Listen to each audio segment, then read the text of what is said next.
Thanks, Sharon, for coming on this podcast to speak to us with your experience. You've got a vast experience and knowledge and wisdom, and I hear you talk in ESA and all of that, and it's just where to begin. I mean, I can almost talk to you for all day and just learn a lot more things each and every time. So I thought it would be good to just get you on the podcast to speak to us about your experience. So the idea of this podcast is mainly to sort of capture your story, like I said in that picture, from sort of humble beginnings, your journey from where you began up to here, or the lessons, the experiences, the challenges, the successes within that, to the extent that they can inspire and motivate other people as well.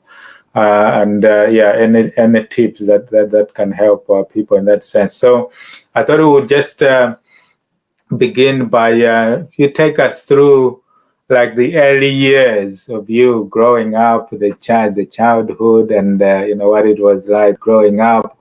Whether what was your idea of what you wanted to be and what you would want to do, and how that has evolved over time to where you are now. So if you just take us through that as a journey, because to some extent, think of it like 50 years from now, if someone gets hold of this podcast and they want to know who Sharon was, what would you like them to hear and get to know about yourself? So if you think it in those terms, and just take us through that journey, and then we can talk about bits within. Yeah. Okay, you stop me when you want. Yeah, sure. Okay, so I was born. My dad was stationed in the army. He was a career soldier. He was 29 when I was born, and he came from Leicester.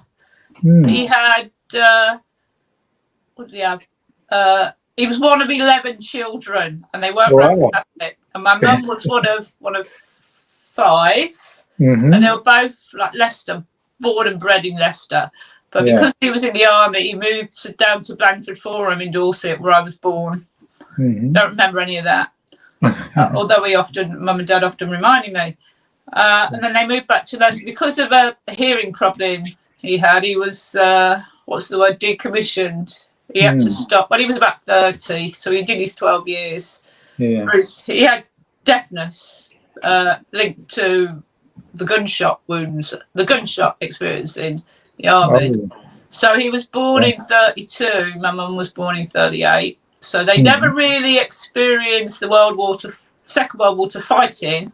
But when they emerged out of it in 45, my mum was 7. And my dad was like 13, 14. So it must have had a great influence on their lives. Yeah. But he then they came back to Leicester, and then stayed with my nan in a little terraced house in Leicester. And at the time, my gran, my great gran had a shop. They used to sell little things in it, for the family. And she also used to read tea leaves as well. And they were quite poor. So they didn't have a cot for me. I was stuck in a drawer that you pulled out from a chest of drawers. Yeah. In that. So then, after the war, a lot of council estates were built. What else? Municipal housing, and you've got it was before the time of Newtown in Basildon and Newtowns. It was these were the garden cities, the original ones. The aim was to provide homes for the future families. Yeah. So it was about rebuilding, and the houses were only supposed to last no more than about 30 years. So, so I was brought up in the middle of a council estate. There were 6 of us altogether. My brother died when I was 7, 8. No, I was about 9, I think. He got run over by a speeding vehicle.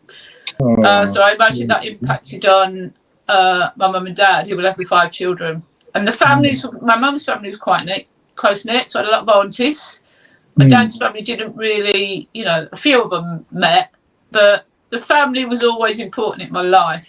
And it was about, we never went without, You know, our parents did what they could for us, but I always felt from a young age that it wasn't all about where I was. So we're talking about times in the, the 60s, no internet. Yeah. Life without the internet, we used to talk to each other. And we'd have to sit down at the table and mums would make you your...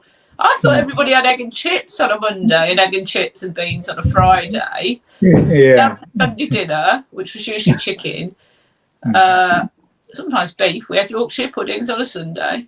And then Monday it was egg, chips and beans. Tuesday it was shepherd pie. So I remember when I was a kid going to the local butcher's to get a pound of mincemeat. Yeah. For about 8 bob. Then it went up to 10 bob, 50p, as it was in And I remember going to pay the rent for my mum's times to the council offices. It was all very local. And you couldn't be naughty.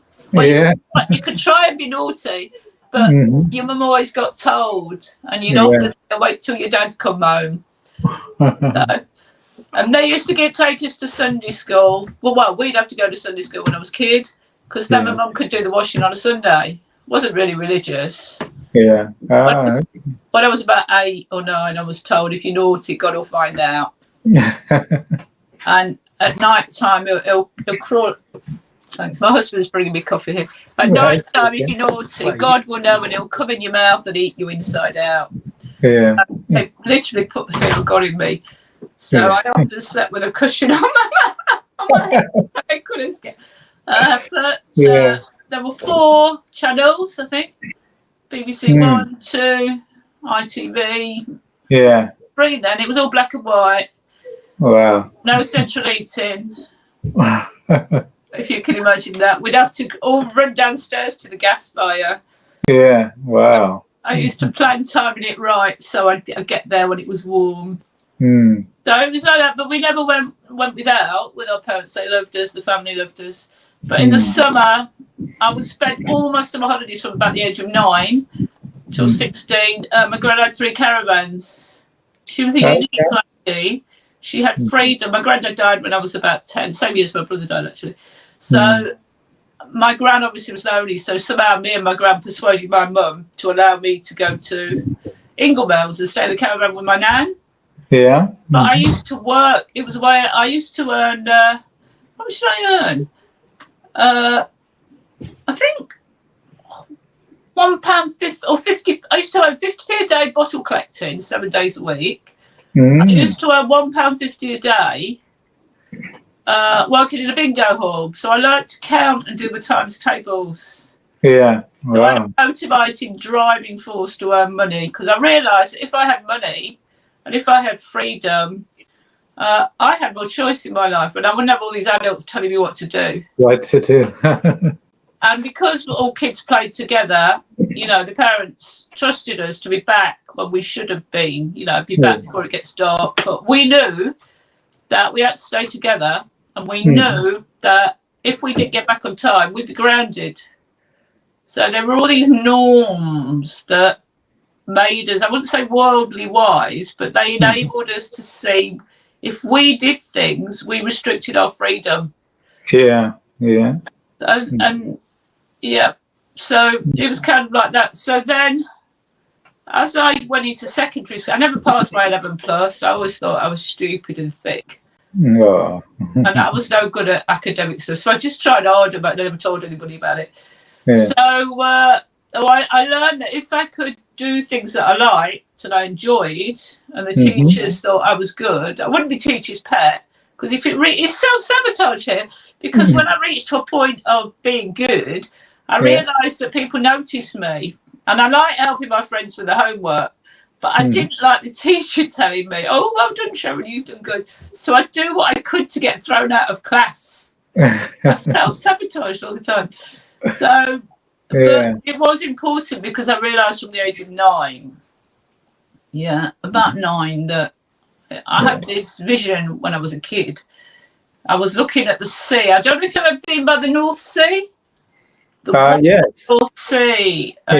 Looking at it after we'd been fishing for conger eels, and I was looking down and seeing the wildness in the sea, and I realised there was much more than just living in a town or with people.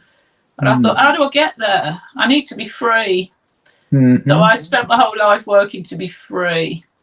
But the problem with wanting to be free, you do it in your own way.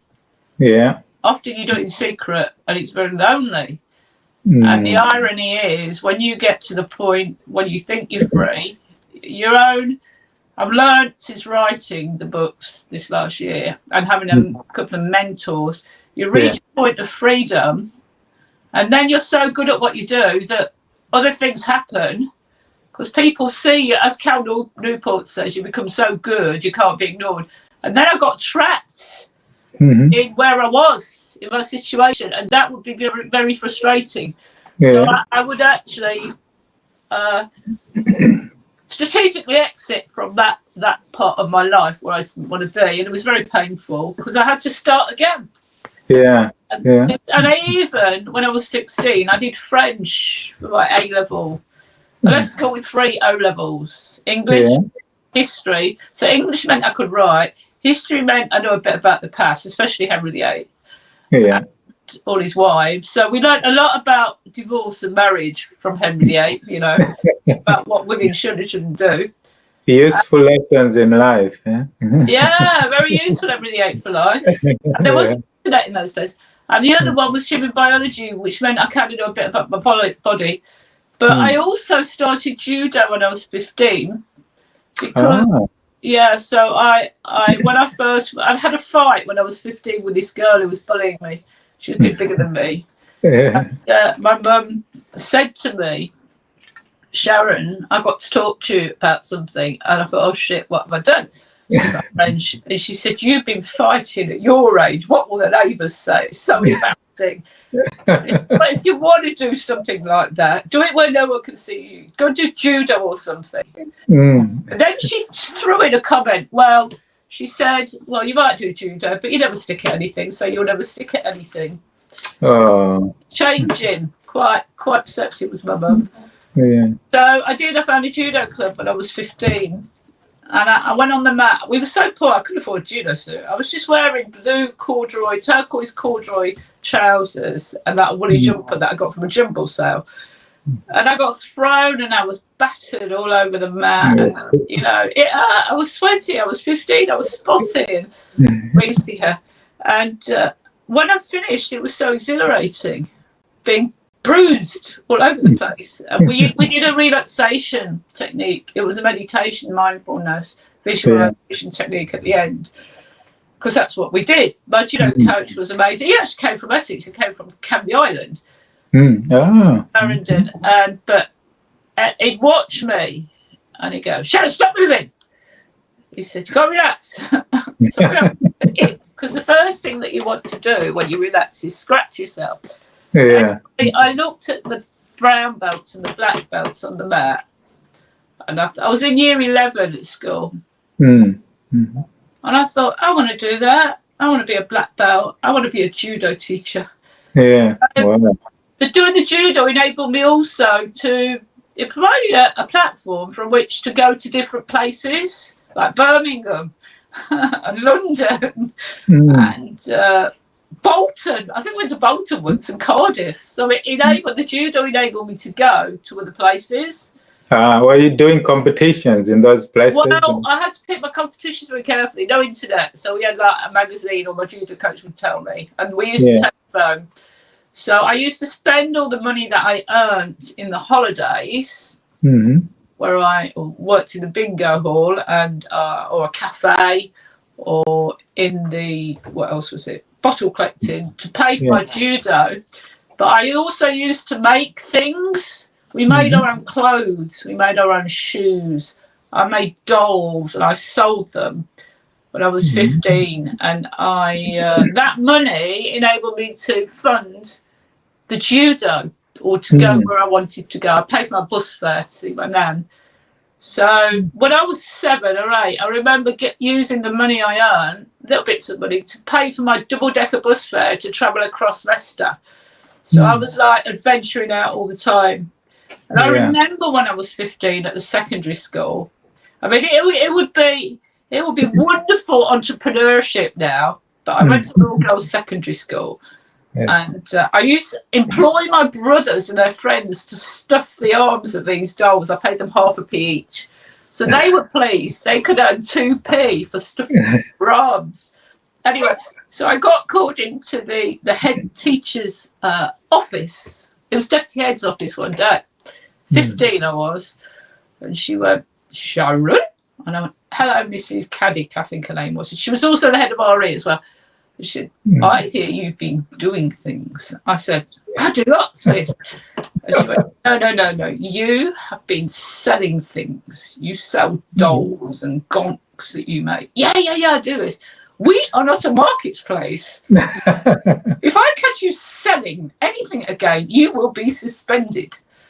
So I used to still do it, but sell it at the other end of the school playing fields. But it brought me more money in. So it helped me earn money to pay for my geography field trips and all sorts of stuff like that. So I was always aiming to go further afield, level. And when I left school, we left school at 16. The only direction for me was a factory, usually. That's what girls did. Quite good pay, knitwear, shoewear, hosiery, stockings, knickers, all the factories in Leicester. It was abundant with jobs, no problem. And I remember my mum saying, oh, there's a job come up in the factory that you can go and do when you leave school. I said, I don't want to do that. I don't want to work in the factory. She said, look, I don't know what else you're going to expect to do. I said, neither do I, but I'm not doing that. And I remember the look she gave me. And she said to me once, I hope when you have kids, they're like, you! It's like, really didn't like it. But, so what I did was I left school with 3 O-levels. In fact, wasn't very good at all. But I applied to go to sixth form to do these things called A-levels. I'd already done computer science CSE, programming, and I was told, Sharon, if you go on and do programming, loads of money, it's going to be big. And I went, well, how big? How big's this computer lot going to be? And they went, big.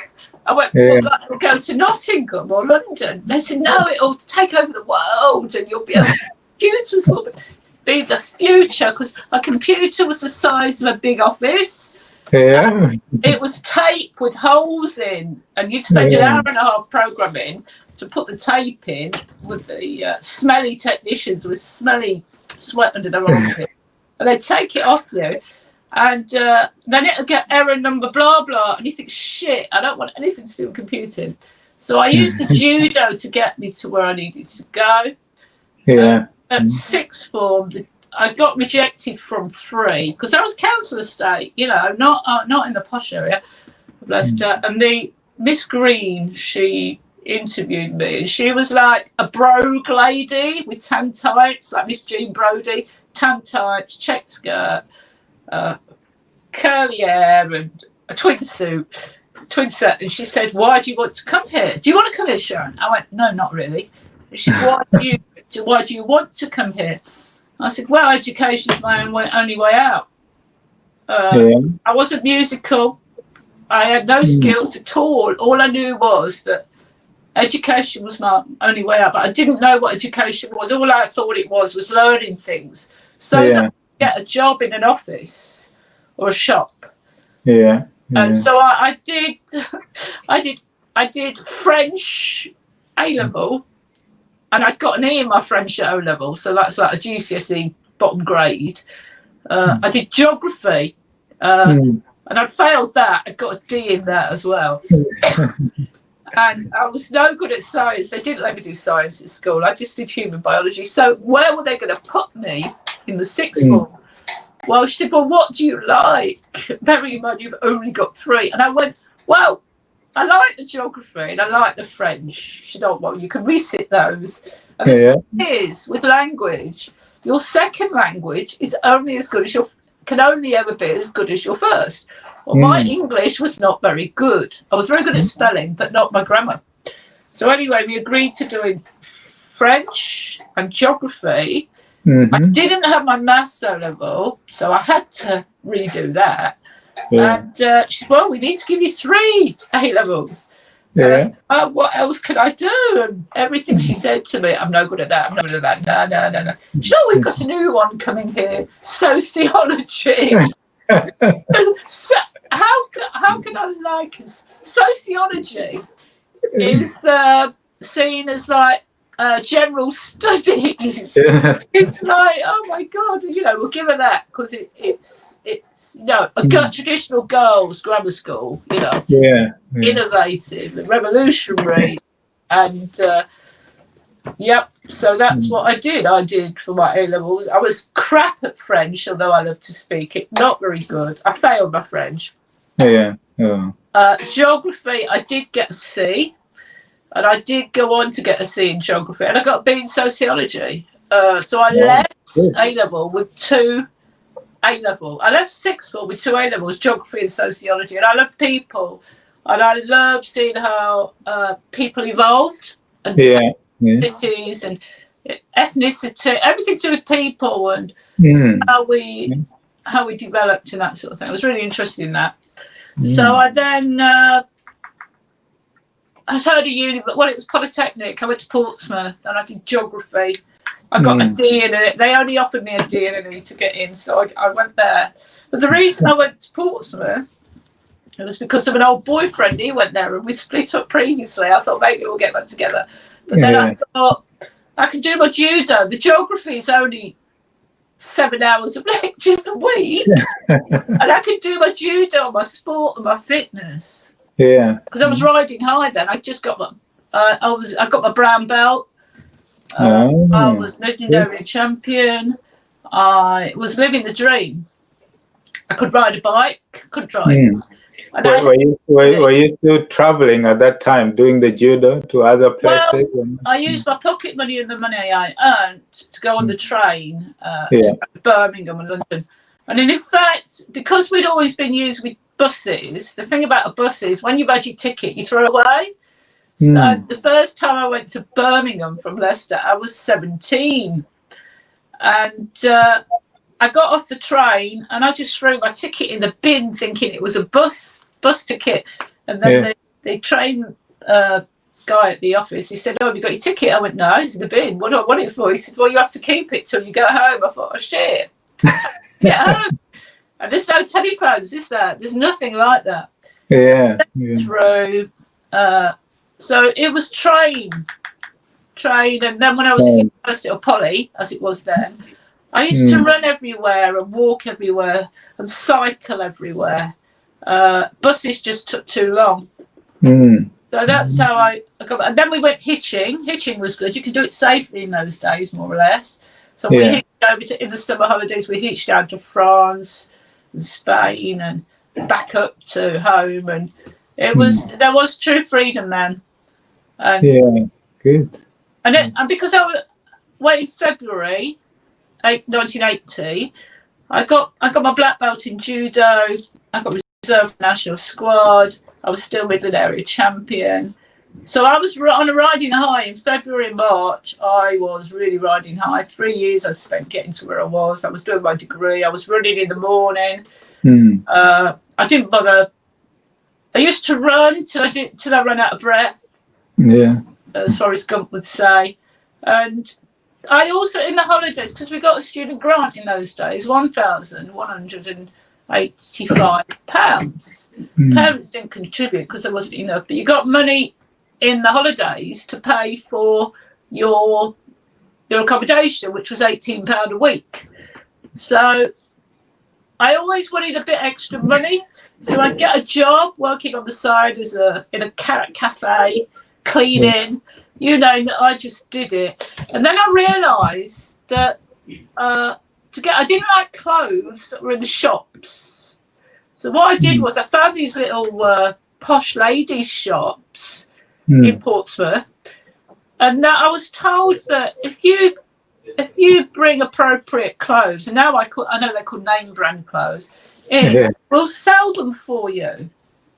So I thought, so we had jumble sales there. So in my first year at Polytechnic, when I was 18, 19, what I would do was go to a jumble sale, buy, spend up to a £5 on clothes, take it to the cleaners and get it dry cleaned immaculately, take it to the shops on push bike, and I'd go back in a couple of weeks. And I remember the first time they said, and I'd spent £18. They said, here's £100. I know. Wow. We've not sold it all yet. You've probably got about 20 or 30 quid's worth more coming back. So within a month, I'd earned £130 takeaway. I'd earned about £110. So just buying some clothes and selling them. And selling. Wow. So from the dolls, I progressed to buying some clothes. So there were no charity shops then. Yeah. And if I'd have known now what I knew then, I could have set up all sorts of things. Yeah, I imagine. I was on a mission to get learning, get educated, and get a really good job and a career. Yeah, wow. But I mean, would you say this was more sort of coming from within in yourself? Because was there any sort of mentor figure or people that you could see who were doing something that you wanted to, or you were inspired to follow them, or they would guide you in any particular way? Because it sounds like, yeah.